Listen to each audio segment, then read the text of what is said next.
Hell is not just fire, it's something worse. When God says, "Depart from me," close your eyes for a moment and picture this. You're standing in the middle of nowhere. Not just a dark place, but a place where even the memory of light feels like a distant dream. There's no noise, no motion, not even your own voice echoes back. It's not chaos, it's worse. It's stillness. So deep it crushes you. You try to feel something: warmth, comfort, hope, but nothing answers. It's as if the universe has forgotten you. And in that moment you understand you're not just alone. You're abandoned, not by people but by the very presence of God Himself. This isn't about fire. It's not about flames licking at your feet or demons chasing you with pitchforks. This is about something far more terrifying: the absolute absence of God. No love, no peace, no joy. Because all of those things come from Him. We often think of hell as a place of physical torment, but Scripture cites a deeper, more haunting picture. Hell is separation. It's a place where the soul is fully awake, but fully cut off. You remember love, but you can't touch it. You recall joy, but it never returns. You remember His voice, but it's gone. Silence becomes the scream. And here's the truth we don't like to admit. Some people are already tasting that silence now. The numbness, the emptiness, the hollow ache that success, pleasure, or distraction can't fix. Hell doesn't always begin with flames. Sometimes it begins with a life lived without Him. Part 1. The misunderstood image of hell. For centuries, people have talked about hell with images of fire, horned demons, and underground chambers filled with smoke and screams. It's become such a familiar picture that many don't even take it seriously anymore. It's something from horror movies or cartoons, something exaggerated, something distant. And for some, it's become more of a joke than a reality.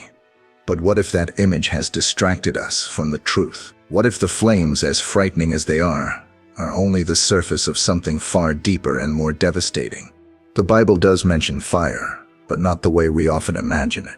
Jesus didn't describe hell as a place of monsters or horror movie villains. He spoke of outer darkness, of a place where there is weeping and gnashing of teeth. He warned about a spiritual condition, not just a physical one.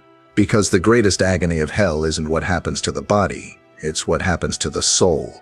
It's the soul realizing that it's been cut off from the very one who gives life, breath, joy, and peace. We use fire as a metaphor because it's one of the most intense pains we can comprehend. But there is a pain that goes beyond nerves and skin, a pain that sinks into the heart, into the memory, into the very being of a person. That pain is separation. That is what hell truly is. It is the soul left to itself without God, without love, without light. Many imagine hell as a punishment chamber, created to inflict torture on people. But the truth is more sobering. Hell is not a chamber God throws people into out of rage. It is the natural end of a life lived in rejection of His presence. It's not so much a place God sends people, it's a reality that people choose when they continually push Him away. Hell isn't just where the fire is, it's where God isn't, and that's far worse. Jesus didn't give us these warnings to frighten us into religion. He spoke the truth because He wanted to open our eyes, not to scare us into faith, but to awaken us to the seriousness of our choices. He saw what hell really is, and He knew what it would cost to save us from it, and He thought we were worth that cost. But first we have to understand what we're actually being saved from. And it's not just the flames, it's the emptiness behind them. Part 2. The absence that screams. There's a kind of pain that doesn't make a sound. No screaming, no thrashing, just stillness. A silence so thick it presses against your chest like a weight. That's the kind of pain hell holds. Not just the image of burning, but the deep eternal ache of absence. The absence of God, Every good thing you've ever known flows from him. The warmth of sunlight on your face, the comfort of being held by someone who truly loves you, the peace you feel when you've been forgiven, the quiet moments of joy when everything feels right. None of those feelings exist on their own. They're not random. They're evidence of his presence. So when his presence is removed, nothing good remains. That's hell. It's not just a fiery pit, it's a reality where God is no longer there. It's being alive in the truest sense, fully conscious, fully aware, but completely cut off from the source of all life. That's why the Bible doesn't just describe hell in terms of flames. It speaks of outer darkness, a place where light can't reach, where love can't break through, where the soul is left to echo in its own emptiness. Imagine remembering what joy felt like, but never being able to feel it again. Imagine knowing what peace was, but never being able to grasp it. Imagine craving love, but realizing it's permanently out of reach. That's the torture. That's the fire. It's not just what's there, it's what's missing, and it's not temporary. It's forever. When Jesus cried out on the cross, my God, why have you forsaken me?" It wasn't because of the nails or the crown of thorns. It was because, in that moment, he felt what it meant to be separated from the Father. He took on the weight of sin and tasted the emptiness that we were meant to experience. That was the real suffering. That was hell pressing in, not around him, but within him. The fire of hell is real. But it's not the kind of fire that gives light. It's the fire of longing. The fire of regret. The fire of knowing exactly what you've lost, and knowing you can never get it back. It's the awareness that you had a chance to know God, to be with him, to be filled with his Spirit, and you turned it down. That pain, that haunting absence is what truly burns. And the worst part, that kind of emptiness doesn't start after death. It begins here. When someone starts walking through life without God, the presence begins to fade. The heart starts to dull. The laughter starts to feel hollow. The silence starts to grow. It's not always dramatic, but it's always dangerous. Because the further we drift from him, the harder it becomes to hear his voice. Until one day, we don't hear it at all, and that silence becomes the loudest scream we'll ever know. Part 3. Conscious Forever. The Eternal Awareness. One of the most terrifying truths about hell is that you don't disappear. You don't fade into nothingness. You remain fully awake, fully conscious, forever. In this life, when pain gets too heavy, we pass out. When sorrow gets too deep, we sleep. When life becomes unbearable, some even try to escape it altogether. But in hell, there is no escape, no sleep, no forgetting. Just you, your thoughts, your memories, and the truth. The mind doesn't shut off. The soul doesn't go numb. If anything, awareness becomes sharper, more vivid. You remember every moment where mercy was extended, every conversation where truth was whispered, every time you felt the Spirit tug at your heart and ignored it. It all comes rushing back, but without the chance to respond. It's not just regret. It's regret with no remedy, pain with no pause, realization with no relief. Jesus said there will be weeping and gnashing of teeth. That isn't about fire scorching the skin. It's about the unbearable weight of truth finally settling in. It's the soul crushed under the awareness of what was lost, the awareness that grace was real, that salvation was offered, that the door was open and now it's shut. And it's not God who slams it shut with anger. It's the human heart that walked away too long, too far, until there was no way back. In hell, the soul knows. It knows exactly what it rejected. It knows who God is. It knows what his presence felt like, but it also knows it will never experience it again. That's why hell isn't just punishment, it's consequence. The natural end of a life that kept saying no to the invitation of God. Some imagine they'll forget, that they won't care, that it won't matter. But Scripture paints the opposite. They will care. They will know. They will see. They will feel it fully. And that feeling never ends. That consciousness never dims. Time doesn't run out. There is no finish line, no expiration, no final breath. Just the eternal echo of too late. Part 4. Hell begins before you die. Hell isn't only a destination. It's a condition that starts now, long before the final judgment. Long before eternity sets in, many people are already walking in the shadow of separation. You can see it in the way people live. They laugh, they work, they chase, they scroll. But inside, something's gone cold. They're alive, but they're not living. They're breathing, but not thriving. And no matter how much they consume, nothing fills the space that's been left behind. That's not just emotional exhaustion or mental burnout. That's the soul starving. That's the early stages of hell. It doesn't always look like fire. Sometimes it looks like numbness. Sometimes it feels like silence. After sin, a dull ache. After yet another compromise. It's subtle, but deadly, because it teaches people to settle, to believe this emptiness is normal, to silence the voice that says this isn't right. Proverbs says there is a way that seems right to a man, but its end is the way of death. That verse isn't just about bad decisions. It's about a life that looks fine on the surface but is drifting further from God every day.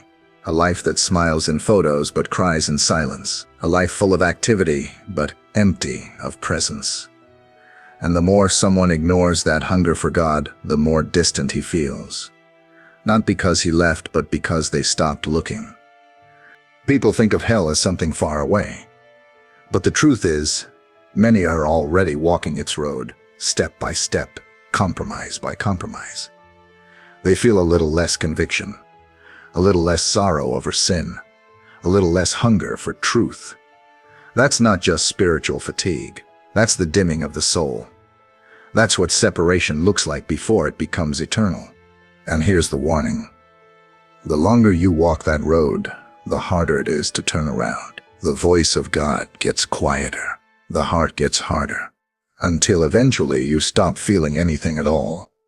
That's the scariest part. Not the fire. Not the demons, but the silence, the slow, quiet dying of the soul. Hell doesn't always come like a storm. Sometimes it comes like a whisper. And by the time you realize how far you've gone, the light is already fading. Part 5. The darkness masquerading as freedom. There's a lie that's been whispered since the beginning of time. A lie that says freedom means doing whatever you want, whenever you want, without anyone, not even God, telling you otherwise. It's the same lie the serpent spoke in the garden, the same lie that still echoes through culture today. You don't need God. You don't need limits. You can be your own master, and many chase that promise like it's the path to happiness. But they don't realize that what feels like freedom is often just a prettier form of bondage. Look at the world. It's full of people who've climbed the ladder, chased the dream, tasted the pleasures, and still go to bed hollow. They laugh at church. They mock scripture. They tell themselves they're free. But inside, they feel the chains. They feel the weight. And no matter how much they try to fill the void through money, relationships, distractions, or substances, it never lasts. The darkness grows, the joy fades, and the silence creeps in. Jesus said, "What does it profit a man to gain the whole world and lose his soul?" That isn't a poetic warning. It's a reality check. Because the soul doesn't die in one moment. It dies in pieces. Every time you choose noise over stillness. Every time you silence conviction. Every time you drown out the voice of God with more entertainment, more success, more distractions. Eventually, the soul becomes numb. And when it becomes numb, the person doesn't even realize how far they've fallen. That's the most dangerous part. Hell doesn't always come with flames. Sometimes it looks like comfort. Sometimes it sounds like applause. Sometimes it feels like everything you ever wanted, until you realize that none of it can touch your soul. None of it can bring peace. None of it can fill the place only God was meant to fill. And by the time that realization comes, for some, it's too late. The laughter has stopped echoing. The applause has faded. The thrill has worn off. And all that remains is silence. The same silence that waits beyond this life, now creeping in during it. That's hell in disguise. It walks beside people in their pride. It smiles with them in their rebellion. It numbs them into believing they're fine, until they look around and realize they're surrounded by darkness and they can't remember when the light disappeared. Part 6. Hell is chosen, not assigned. One of the most difficult truths to accept is that God doesn't throw people into hell. He honors their choice. That may sound harsh, even cruel, but it's the truth Scripture points to over and over. Hell isn't forced. It's embraced, not always loudly, but through years of quiet resistance to God, through 1,000 small decisions to live without Him. And at the end, God gives people what they ultimately wanted, life without Him. That is hell. It's easy to ask, how could a loving God send someone to such a place? But the better question is, how could someone continually reject the love of God and still expect to end up in His presence? God is love. But love isn't control. Love doesn't force itself on anyone. It invites, it calls, it waits, and it warns. But it doesn't trap. It doesn't override the human will, even in eternity. C.S. Lewis once said, "The doors of hell are locked from the inside, because the human heart, when it refuses God long enough, begins to prefer the silence. It may not say it out loud, but with its choices it declares, 'I don't want you.' And eventually, God answers, 'Your will be done.'" That's the most terrifying freedom in existence. The freedom to walk away from the only one who can save you. The freedom to choose pride over surrender, noise over truth, self over God. And while that freedom is a gift, it comes with eternal consequences. The prophet Amos spoke of a time when there would be a famine, not of food or water, but of hearing the word of the Lord. A time when people would search for His voice and not find it. That's not just poetic language. That's what happens when someone hardens their heart too long. The voice of God gets quieter, not because He stops speaking, but because they've stopped listening. And in hell, that silence becomes permanent. Imagine longing to hear Him and never hearing Him again. Imagine needing hope and knowing it's out of reach. Imagine remembering every chance you had to say yes to God and knowing you never will again. That is the fire. That is the punishment. Not because God is cruel, but because He is just, and justice means honoring the path you chose. Still, even in His justice, God's mercy is overwhelming. He doesn't wait until the end to reach you. He calls every day. Through sermons, through Scripture, through that quiet tug in your heart you feel when something isn't right. That's Him. That's grace. That's the hand reaching down before the silence becomes forever. But you have to respond. You have to turn, because hell is real. Not just because God says so, but because love, when rejected, leaves nothing behind. And if you strip love away completely, what you're left with isn't just darkness. It's the absence of everything good. That's what hell really is, and many are closer to it than they realize. Part 7. Pride. The soul's final rebellion. Pride is subtle. It doesn't always look like arrogance or loud defiance. Sometimes it looks like entitlements. Sometimes it looks like self-protection. Sometimes it disguises itself as strength. But beneath all its forms, pride is the heart's refusal to bow. It's the soul saying, I don't need help, even when it's drowning. And pride is one of the strongest forces pulling people toward hell, not because God can't forgive it, but because pride refuses to ask for forgiveness. Lucifer was once surrounded by the presence of God. He walked in heavenly beauty. He knew the glory of the Almighty in ways we can't even imagine. But pride grew in him. He looked at God and decided it wasn't enough. He wanted the throne, and when he fell, it wasn't just his position that he lost. It was the presence. That's what he misses. That's what he can never get back. And that's why he hates humanity so deeply. Because we are still offered what he lost forever, the presence of God. But pride makes us blind to that offer. It convinces us that we're fine, that we're in control, that we can manage without surrender. Pride doesn't need to scream. It only needs to whisper.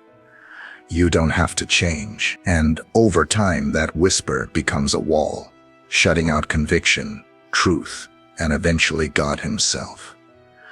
Even in hell, pride remains. That's part of the torment.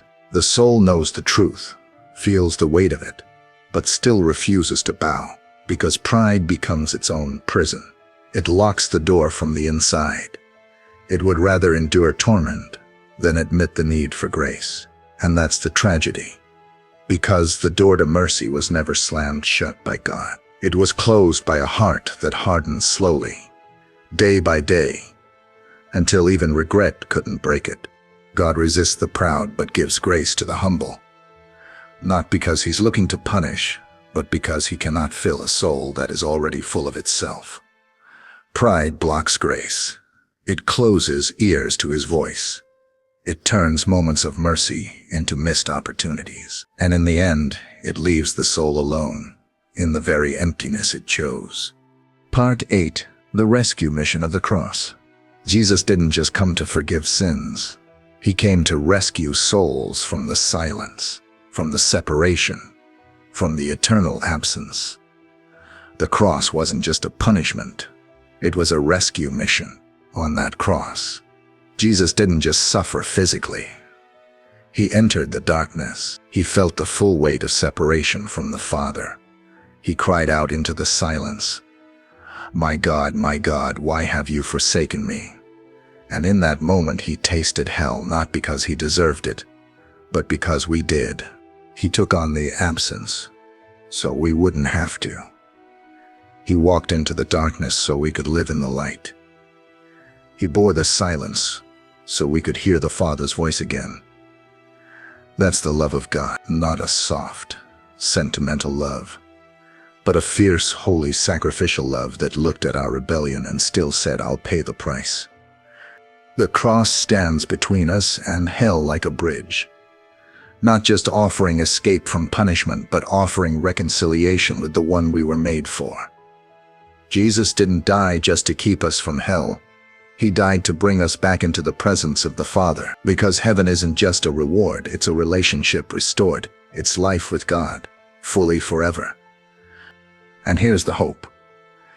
If you can still feel that tug in your spirit, if you can still hear that whisper calling you back, then it's not too late. The door hasn't closed. The silence hasn't won. You are not beyond his reach. Grace is still calling your name. The invitation has never changed. Jesus said, "I am the light of the world. Whoever follows me will not walk in darkness, but will have the light of life." That's not just a promise for eternity. It's a promise for now. You don't have to live in shadow. You don't have to wait until death to know what separation feels like. And you don't have to stay there either.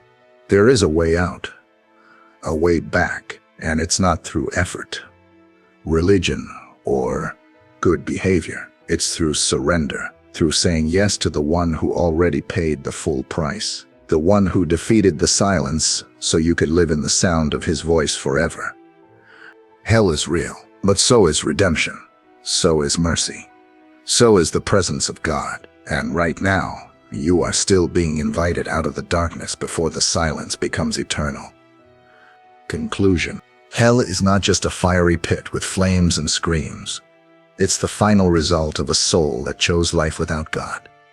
It's not about torture chambers or physical pain, but about separation. Eternal, conscious, unchanging separation from the very presence of the one who is love, light, peace, and joy. That's what makes hell terrifying. Not because God is cruel, but because he is just, and because he honors our choices, even when those choices lead us away from him forever. Some will hear this and feel fear, but fear isn't the point. Awareness is. Truth is. Mercy is. Because if you're hearing this now, if something in you feels a stirring, a pull, a conviction, that's not condemnation. That's invitation. That's grace. That's proof that God is still reaching for you, still calling your name, still offering light in the middle of your darkness. You don't have to carry the silence any longer. You don't have to keep running or pretending or filling your life with things that never satisfy. There's another way, a better way, a way that leads to life, not just after death, but right now, a way that restores the presence of God to your soul and with it every good thing you were created to experience. But you have to choose it, not tomorrow, not someday, now, because the silence you feel in moments of regret or emptiness is only a shadow, and one day, that shadow will either be replaced by the fullness of God's presence, or it will grow into a darkness that never ends. Jesus didn't come to scare us away from hell. He came to save us into his presence. He came because he loves us. And love always warns. Love always reaches. Love always sacrifices. And love is doing that even now. Every heartbeat is mercy. Every breath is another chance. Don't waste it. Don't walk one more step toward the silence. Turn around. Come home. Let the light in. Let the voice of God shatter the silence, once and for all, because the worst part of hell isn't the fire. It's the absence, and the worst tragedy isn't just ending up there. It's walking there willingly, when heaven was calling you the entire time.